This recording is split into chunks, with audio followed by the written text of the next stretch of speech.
Why did Walt Disney not bother to adapt The Wizard of Oz into an animated movie? The Wizard of Oz is a staple of American culture, a Technicolor dream that became an instant classic.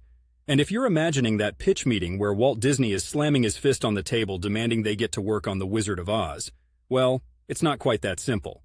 But let's take a small step back for a moment. Disney's early days were all about innovation and pushing boundaries.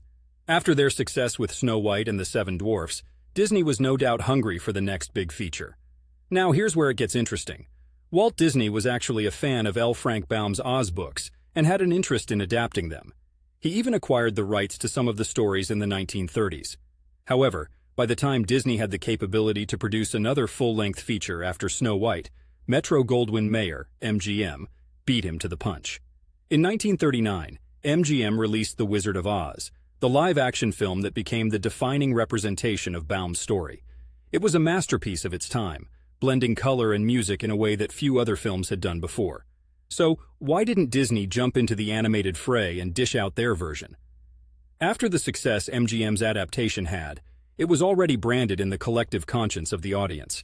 A Disney animated version, no matter how magical, could potentially have been seen as just another iteration, lacking the novelty necessary for a big box office splash. But that isn't to say Disney didn't dip his toes into the land over the rainbow. Years later, Disney made Return to Oz in 1985, a much darker and a more loyal adaptation of Baum's subsequent Oz books. But that's a horse of a different color, focusing on atmosphere rather than singing lions and dancing scarecrows. The animated world is all about timing, originality, and capturing imagination in a way that feels fresh and exciting.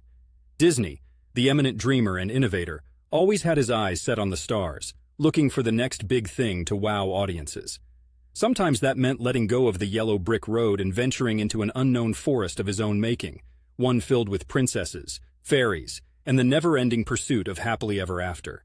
And though we Disney fans can imagine what an animated Wizard of Oz would have looked like from him, hopping onto such a project right after MGM's edition would be a little like swinging at a pitch after it's already been hit, a tough scramble for the bases, and possibly an exercise in futility.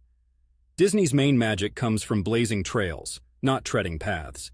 In the rich tapestry of Disney's animated lore, the lack of an Oz chapter might just be a road deliberately not taken, a nod to the fact that some ruby slippers are best left ungloved by Mickey's hands.